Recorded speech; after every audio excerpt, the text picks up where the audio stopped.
నారా చంద్రబాబు నాయుడు అనే నేను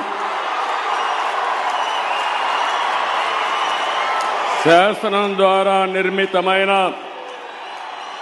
భారత రాజ్యాంగం పట్ల నిజమైన విశ్వాసం, విధేయత చూపుతానని, భారతదేశ సార్వభౌమాధికారాన్ని, సమగ్రతను కాపాడుతానని ఆంధ్రప్రదేశ్ రాష్ట్ర ముఖ్యమంత్రిగా నా కర్తవ్యాలను శ్రద్ధతో, అంతఃకరణ శుద్ధితో నిర్వహిస్తానని, భయం గాని,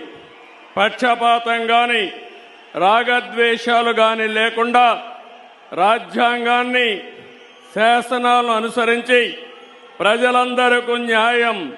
చేకూరుస్తానని